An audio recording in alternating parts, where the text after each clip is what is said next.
So here we are. We have just opened the new YouTube studio. Obviously, we have all the ribbons here for the celebration streamers, and we're back with the second season of Auto Challenge, which we haven't done since July. So it's gonna be back with the new series, and this time we're gonna kick off with the 2 supercars. And last time the Blader of Summer had won. He was the champion, and now we're ready for the second season. So, as we start today with the Fisker Karma, same thing. That's what the Blader of Summer has, and I have the Lamborghini Countach. So it's a new modern car, which they don't make anymore, and a old classic car, which they also don't make anymore. And we're starting off with our normal thing of talking about another car that we think is interesting and seems cool. And here we have the new Subaru Legacy concept, and the Blader of Summer will tell you about that. It's a cool car. Look at the nice new look. It has some nice lines,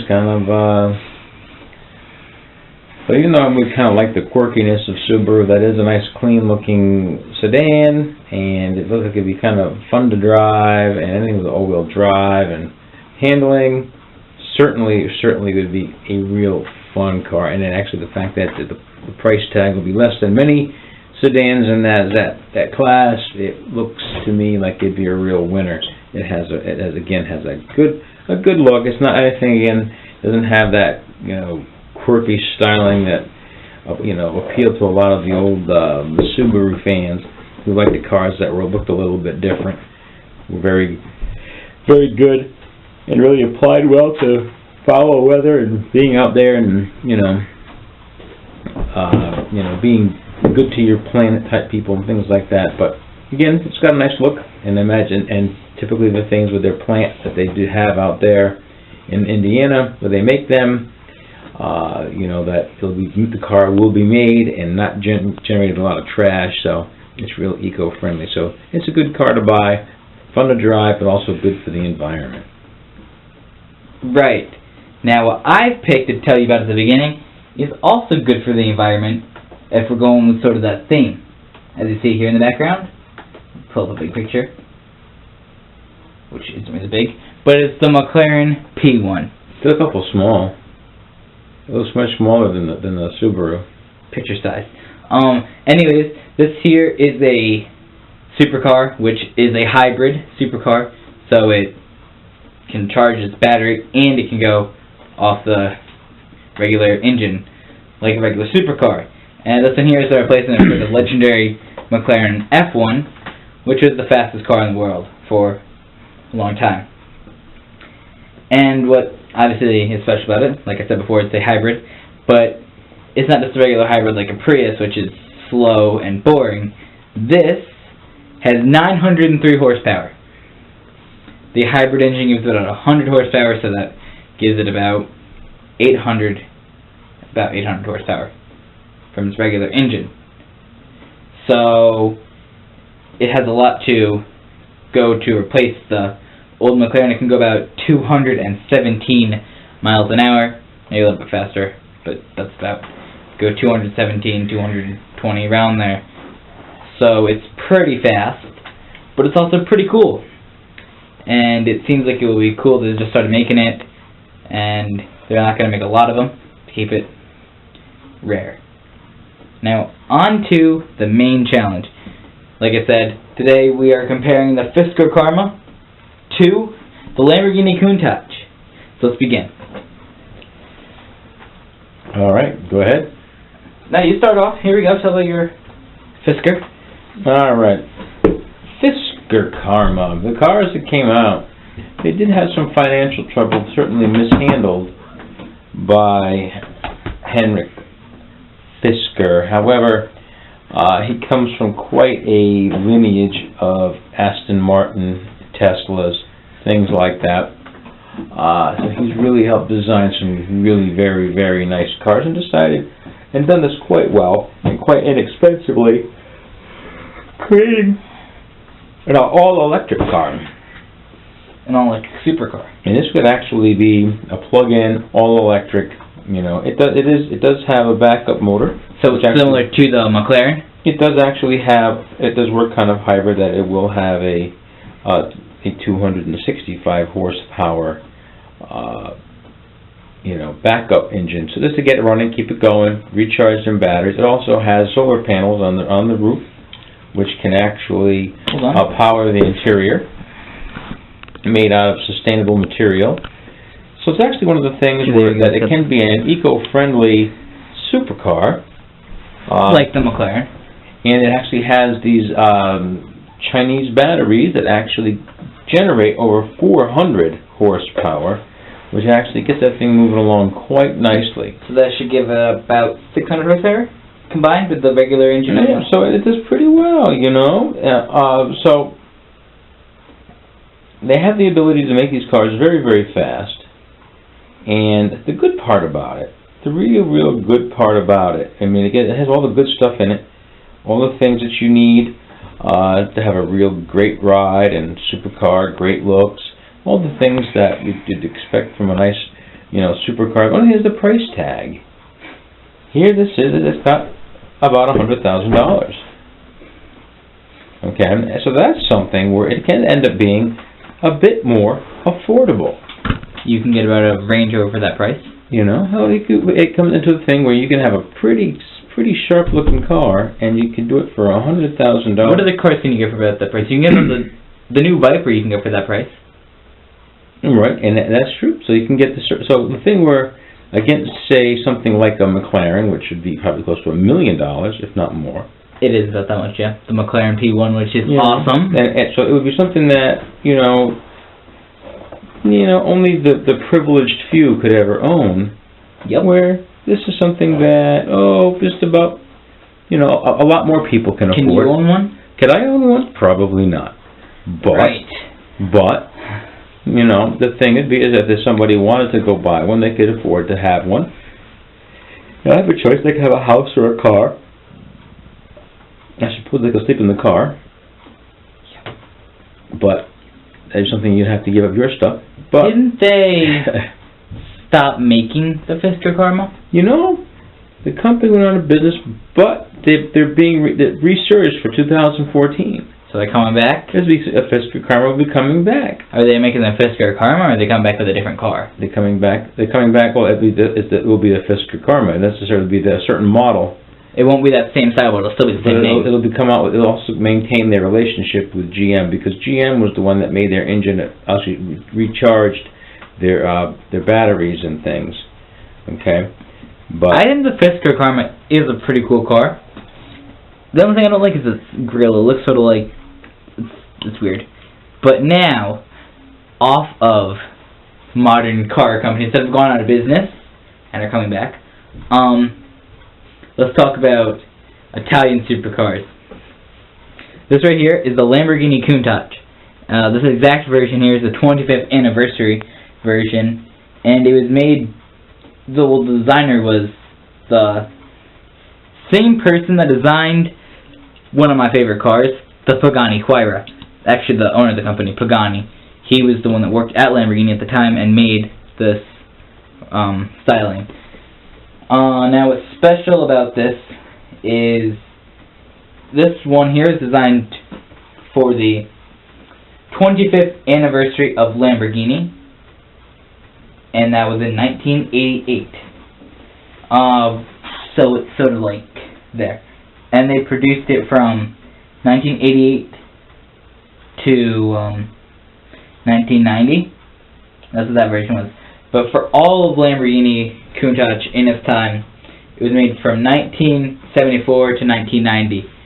And its replacement was the Lamborghini Diablo. But this car it's got a very big engine, which takes up most of the space. So they call it the what's it called? The something forward. Yeah, the cabin forward.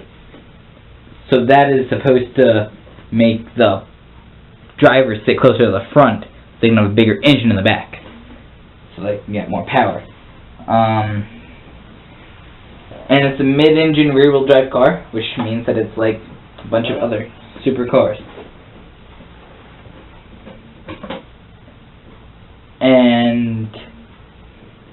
It was designed by some guy that was Italian.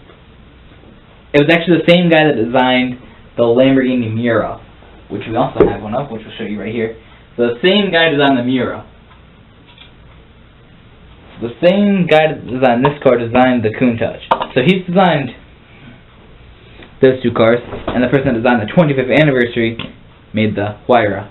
Now, what happens is it has a little Countach, like, fancy little scissor doors, which means they come off like a pair of scissors.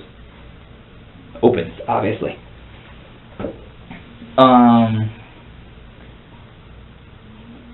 And it is a Lamborghini V12 engine, and it's like the Miura. It was designed, the engine is actually backwards, which makes it all weird in the engine area, because it has to be like a specific way, so the front's here instead of the front being here, the engine, for something. And it has the first car to use the Miura's engine thing, which was advanced with some other cars. It was made of aircraft grade aluminum, like in a racing car, which they have, anything like that. And the bottom of it was fiberglass.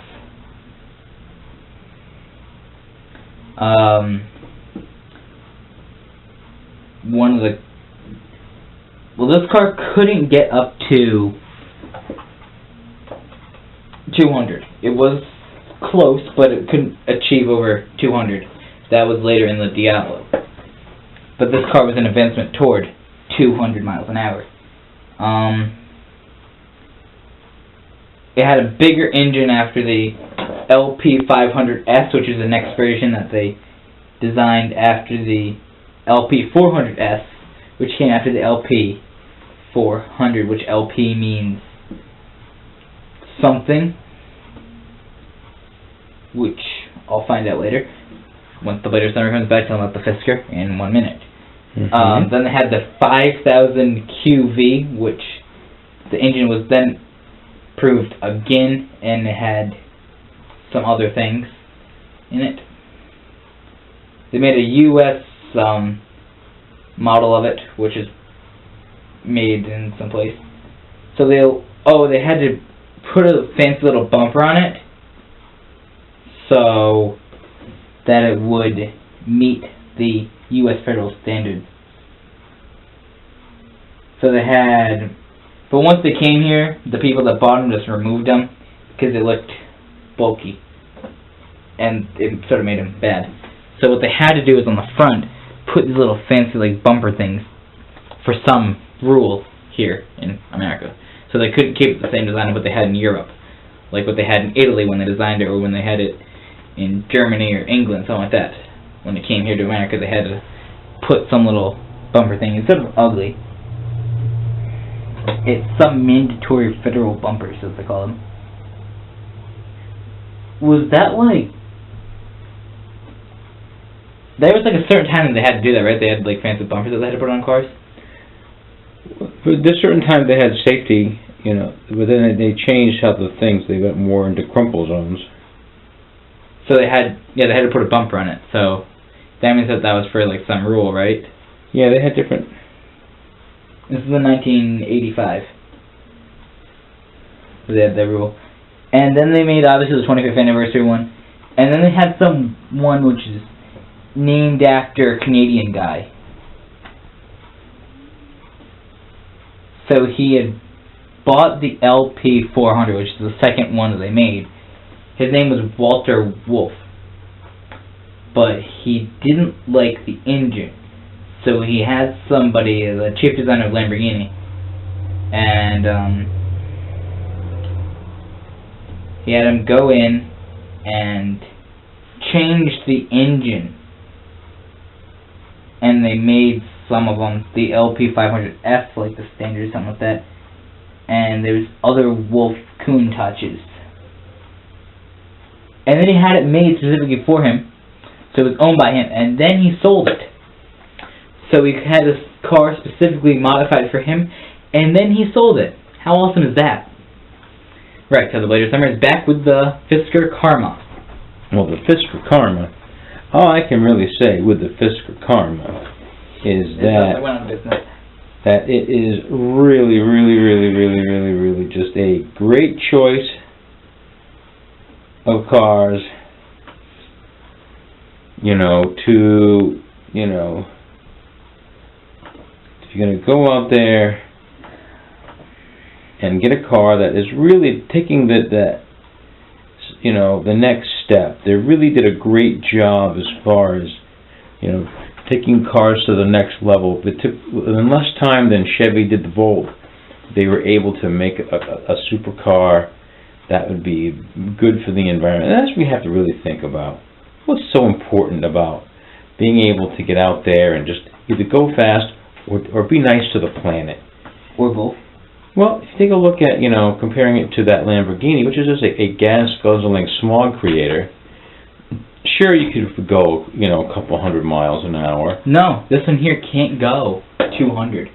Oh, that's even worse. So you're going to guzzle up a lot of gas and not even get the thrill of going to a couple 100 miles an hour. The reasoning so for what's that... it really worth? If you're going to go out there... The reasoning is because... And you're going to actually... You're going to smother bunnies. Stop. You're going to go out there and you're going to create... Nobody that's driving a Lamborghini Countach is like, oh, I'm killing small bunnies. And you're going to actually pollute the air, okay, create noise and whatnot, and it's going to be environmentally detrimental. You know, the future of our world is depending on our efforts. That's the government's problem. No, it's going to be, they're going to have to save our planet. And what are you going to do? Are you going to go out there and just destroy, let things be destroyed? Do you want to breathe or do you want to go fast in a car? Both. And how fast are you going to go in a car if you can't breathe? You're going to be thinking an awful lot about breathing. So I think you really need to think about this. What's more important, breathing or going fast? I'm thinking that the efforts of Fisker Karma to help you breathe easier is so much more important than just going the street from an old rattle trap of a supercar, which is, they're probably the old things now, you know, they probably don't quite go like they used to, you know, even though they were, you know, they were hot cars at the time. Bad for the environment, bad for the world, you know.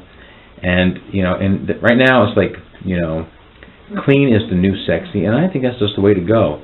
You know, these old gas-guzzling smog belchers that you're going to go out there, detrimental, bad. So, go modern, go clean, save the world, save the environment for our future. The future is what it's all about. If you want the future, buy a McLaren P1. But that's what we're not rating today. Anyway. Right now we're rating this gas-guzzling smog belcher. That the thing just will go in there, and all you're really doing is supporting the super rich people in Dubai. You know, by buying more and more gas, and supporting the efforts of the Middle East. So that's what you're going to do. All the troubles that are happening in the Middle East and all those things that we're having, those troubles, it's all based on that car. Really? So you're telling me that everything that ever happened in the Middle East, anybody thinking anything they want to do, people making nuclear weapons, people attacking other people is because of a Lamborghini Countach? You're right. What's going to happen? It's all about fuel. And everything that's ever happened in the Middle East, it's all about control, because we need to have control of our oil resources so we can go in there and make these 9 miles or 5 miles to the gallon sports cars go. We're here, you really don't need a whole lot as far as depending on what the gas guzzlers. Everything that's ever happened since 1974 in the Middle East is because of a Lamborghini Countach. You know, and things like that, yes, because what happens is the people's desire. You're feeding the greed of people, of the wealthy. You're feeding the rich. That's what you are. You're taking that next level of going in there and saying, okay, here you go. Here you are, rich and privileged. Let me take this car and say, no, stop. You can go out and have this car that's going to go out there and burn up a lot of gas, okay, and empower these people in the Middle East, the sheiks and powerful people. And they're going to have to defend themselves. So that's how they're, you know, the programs for nuclear weapons, because now they got to protect their wealth. I mean, places, you look at Dubai, they want to protect that. That's a pretty amazing thing that was created off of money from oil that privileged people in America had thought it would be a wonderful idea to have one of these things, just wrecking the environment and just causing total chaos in our world. They didn't hatred. think It's causing hatred between the East and the West. The East hates us because, they're from the East. Who? The people in the Middle East? Middle East, okay? So you're saying that Eastern civilizations and the Western civilizations don't get along because of a Lamborghini? Because of the tensions over just gas-guzzling monsters like this. People going, and the privileged people who want to obtain these things are actually want to overwhelm the people who, I mean, it's like, in the old days, they're goat herders. They just so happen to own land over oil things, and they want to, so they're gonna protect their wealth. And the fact that they've been overwhelmed and run over by these people that want to make sure that they have all the gas they need to make sure that these monster gas guzzlers. They didn't think in so many words. Now, on to something else. The Lamborghini Countach. Would you rather be seen in a Lamborghini Countach or a car with a solar panel on the roof? Actually, it's like, if it's going to be good for the environment, chicks dig it when it's good for the environment. They like to breathe. You ask any girl you've ever met, they like to breathe, right? Clean air. So if I'm going to be seeing a car and they go, oh, this guy's cool. He has a car that is environmentally friendly. I think that if anybody's seen you in a physical car, they would say, yeah, he likes trees. And then... And what's wrong with trees? I didn't say that. But I'm saying, they'd be trees create air so we can breathe. They'd probably say like to breathe. That your house is a tree. It's just made from trees. This house is not a tree. It's made from trees and bricks. And solar panels go on trees. What is this? If you said this house is made of trees, then solar panels go on trees. Well, no, you can put a solar panel on your house and make that more environmentally friendly. This is it, but save you're not money, save your environment, if you ask anybody, is solar clean panels good? on Is clean good? I didn't say that it wasn't. Okay, so having clean air and a clean environment, is that good? Yes. Is that the best? No. Having good, clean air to breathe, is that probably, and good, clean water to drink, are those the two most important things to have? No. Why not? Because... What's more important? Tell me what's more important than clean air to breathe and clean water to drink. What is more important? Jewel. Okay, that is a silly answer. What is a truthful answer? What is more important than clean water and clean air? I'll think about that. Okay, but you're not going to come up with one. Therefore, this car is so much better for the environment because it is for clean air, clean water, clean environment, happy, healthy lifestyle, and will actually having a car like this one could actually create more peace on the planet because we would actually not have anybody fighting over oil in the Middle East. Because we wouldn't need oil in the Middle East because we can run a car on electricity and solar from the sun. Isn't that be amazing? That you can actually have world peace from a car like this. So what's more important than clean air, clean water, and of a company that's gone out of business does not make peace. But we're not going to be fighting over in the Middle East. We're not going to need their oil. Who's going to care? We're not going to have any problems fighting over our oil reserves or anything. There's so many issues with oil. You know why you don't do that? And heating. I think that's what's like. This is technology. It's going to save the world. It's so much better. Make a better place, better environment. I want to go find somebody that has a house with solar panels and ask them. Go next door. Do you want a solar panel on your car? I will go to that house right over there of those people that don't know. Knock on their door. What time is this? 9:19 p.m., knock on the door and ask them, do you want a solar panel on your car? If they told them that it would save money and a clean air and a clean planet, they would certainly say But you don't know them. What if they... If you would go and put solar panels on your house, you would certainly not mind having solar panels on your car. And actually, there's not like these big things like they have on houses.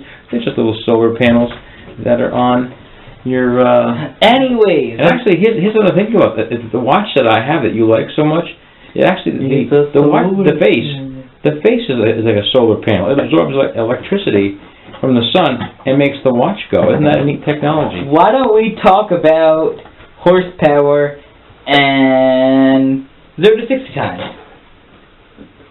How about that?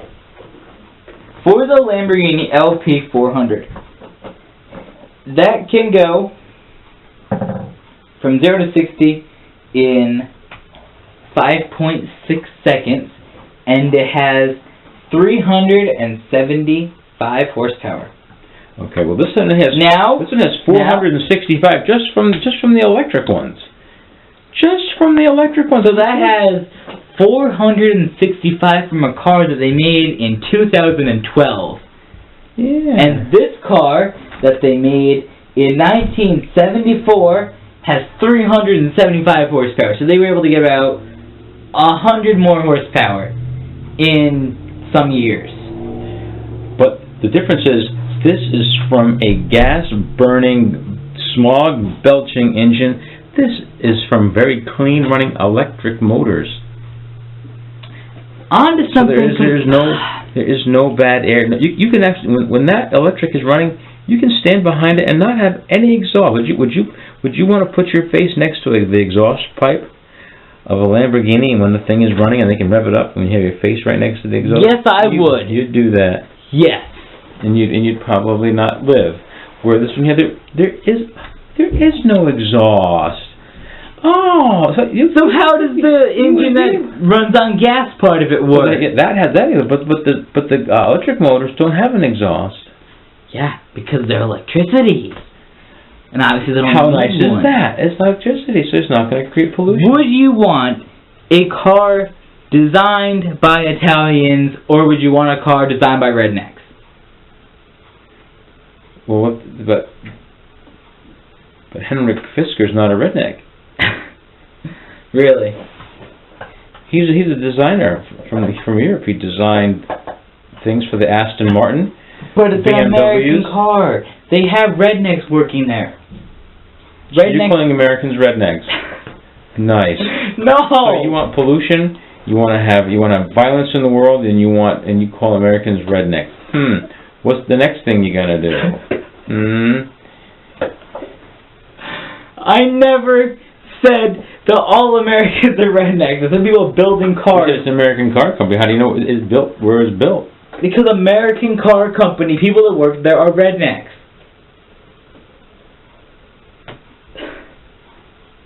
How do you know that? I don't know, I just do. Actually, Fiskars, they're made in Europe, and they came over here to be made into America. They're put together here, but they're made over in Europe. So why is it called an American car company then? Because the company's an American car company. Exactly. Doesn't mean that it's like... Is it built here? No, it's built in Europe. Then that means that they have no need to come to America.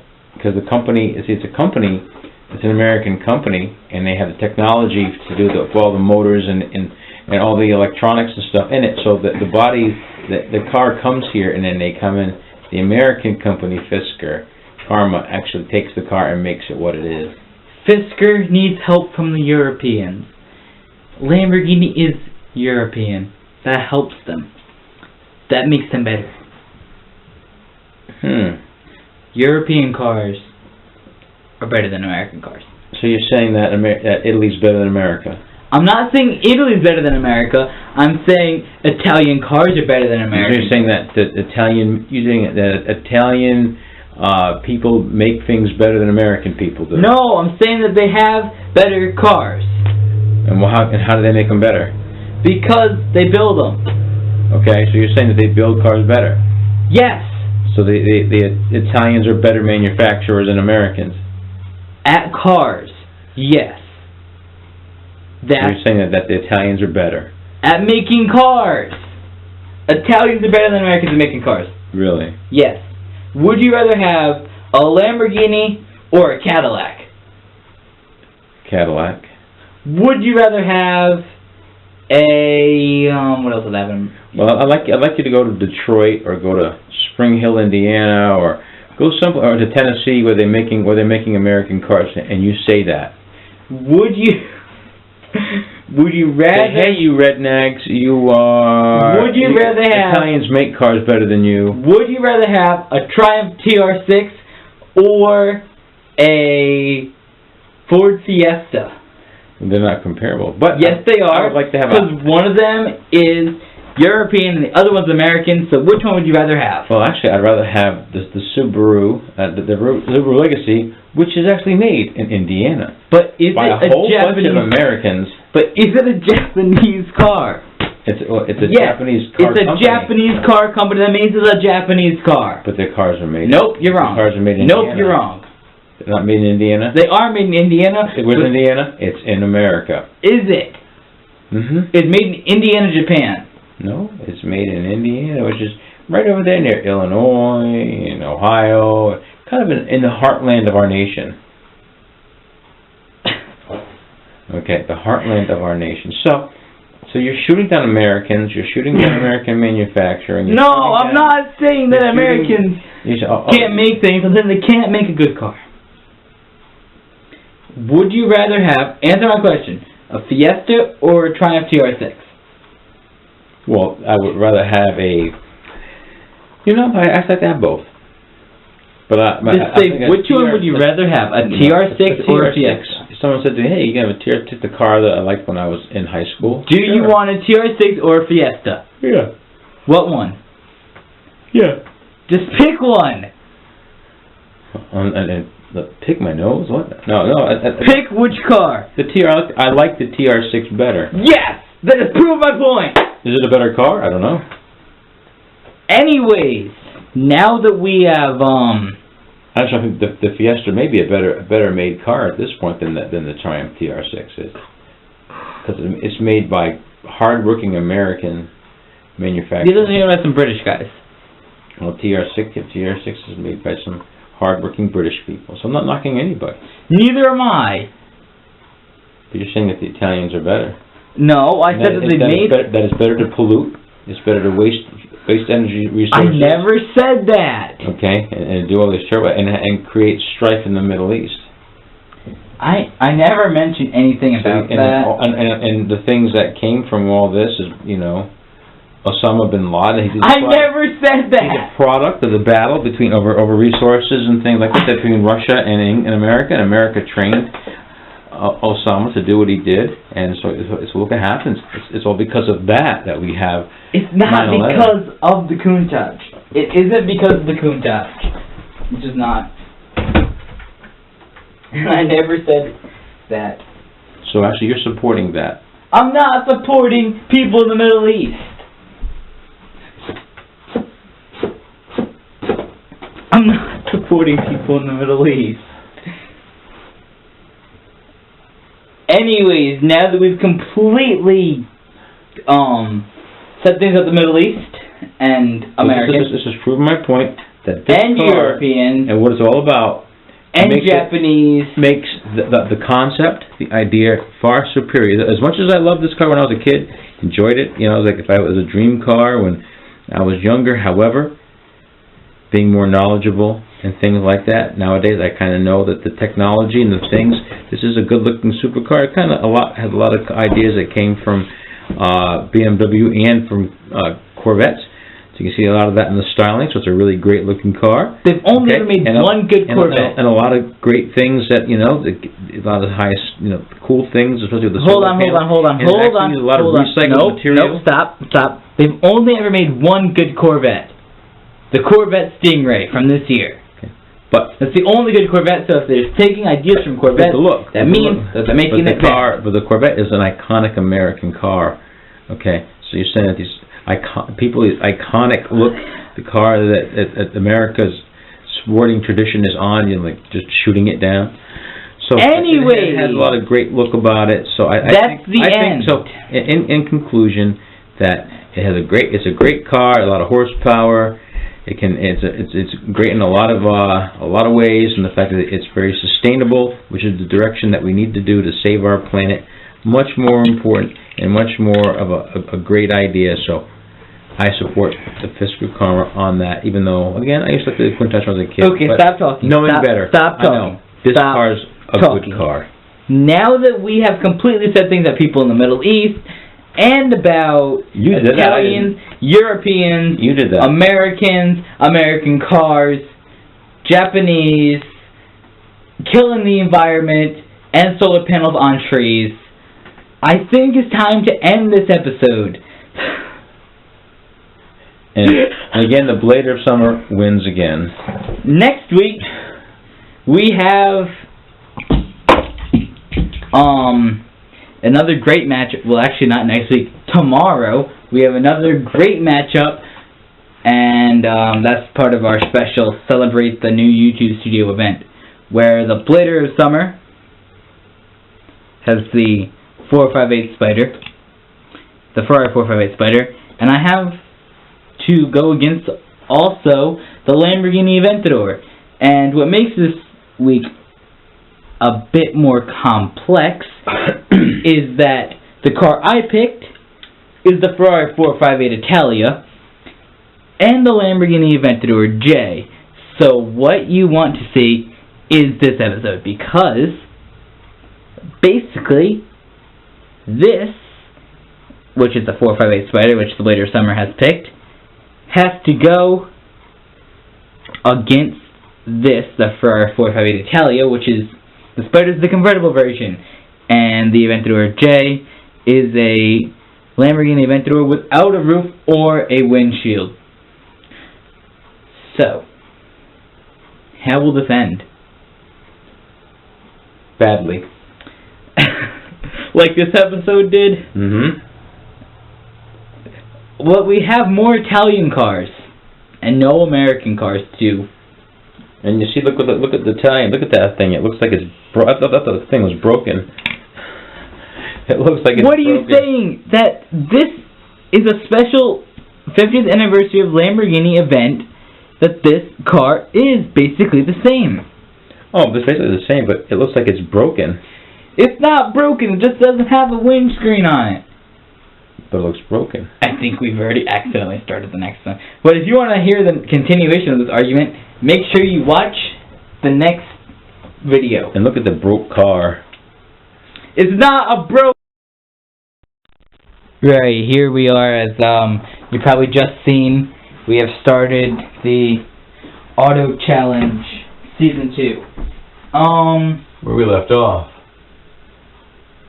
If I'm honest, the episode didn't really go well because comments were made. But here we go. We are presenting the Blader Summer his award, and there's the Fisker Karma, the winning car. As you see, for this season, we have the next color. This time we have green, so that way when you look at it, you can tell apart Season 1 from Season 2.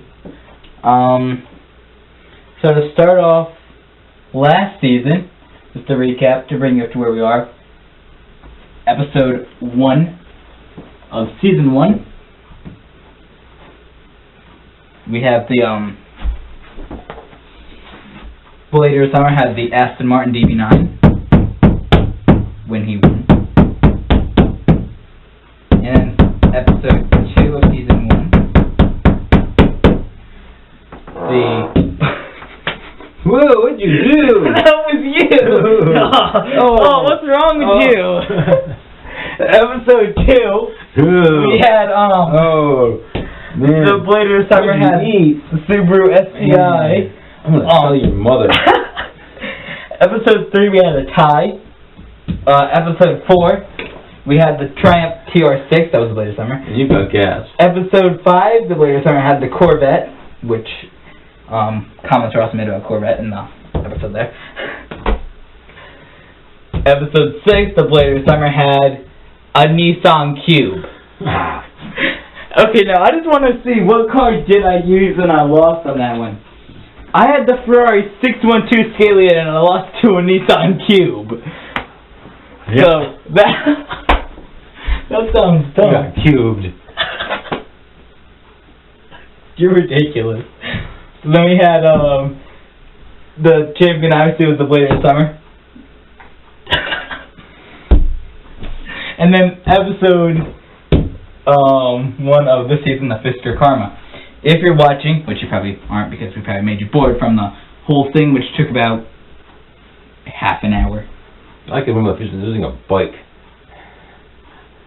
Anyways, next episode we have coming up for you, the Blader of Summer, and I basically picked the same cars. We have the Lamborghini Aventador and the Ferrari 458 Spider, featured by the Blader of Summer, and I have the Ferrari 458 Italia and the Lamborghini Aventador J. For episode 3, you can pick anything, so I have already made my pick. The Blader of Summer hasn't picked his yet, which he'll probably do in a couple of weeks. For that one, you can expect a Chevy Corvette Stingray, which I said was a good Corvette. Mm-hmm. And then we have for episode 4, it's the Ford GT40, because it's Ford week. Anyways, for our full schedule, look on this wall when we have it on the video. There you go, episode 1, 12/6, episode 2, 12/7, episode 3, 12/14, episode 4, 12/21, episode 5, 12/28, episode 6, from episode 6 to episode 9, that's if it's necessary, if I win one, or the Blader of Summer, basically, has to lose one. Yeah, so if I can win one time, that means I'll have to go to episode 6, which will be on 1/14, 1/4/14. Episode 7 will be 1/11. Episode 8 will be 1/18, and episode 9 is 1/25. Plan on a sweep. Plan on being there to watch 6, 7, 8, and 9. Hopefully not. But you know, if it comes down to that. Anyways, thanks for watching. We are back, and we're ready for another great season. Episode 2 comes tomorrow.